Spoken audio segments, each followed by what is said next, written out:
Well, more than 2,000 Israeli settlers and ultra-nationalists have entered the Al-Aqsa Mosque compound in occupied East Jerusalem.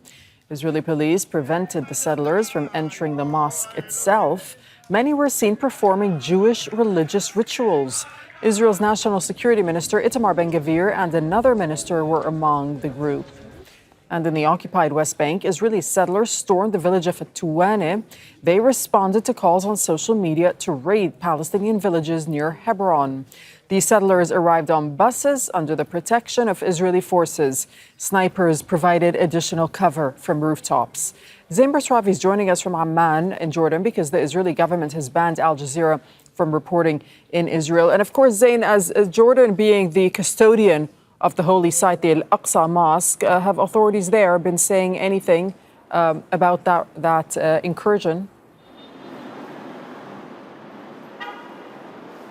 Well, very clear condemnation and anger coming from Jordan, describing the storming of the Al-Aqsa Mosque compound by two extremist Israeli ministers and members of the Knesset as provocation by extremists.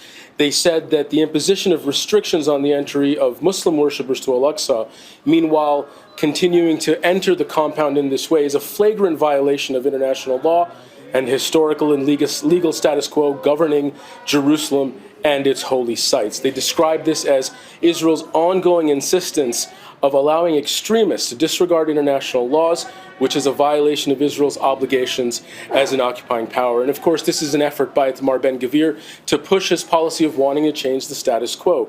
He said that the policy of the Minister of National Security, the policy, he says, is to allow freedom of worship for Jews everywhere, continuing to push this Israeli Jewish supremacist narrative. And speaking of the war in Gaza, he said that victory must happen in war, not during conferences in Doha or Cairo. He says we must force them to kneel. This is the message. We can defeat Hamas and bring them to their knees. So very, very strong, bombastic language coming out of the minister at this location on this important day. Timing and optics matter. The image of a far-right Israeli politician who has often peddled hate speech as Israeli policy, set against the backdrop of one of Islam's holiest sites, as there are efforts to end the war in Gaza, to come to some kind of an agreement for a prisoner exchange. These provocations are unlikely to be helpful as people try to move forward with talks in the region. Okay, Zein, thank you so much for that update from Amman. So that's what's happened in occupied East Jerusalem.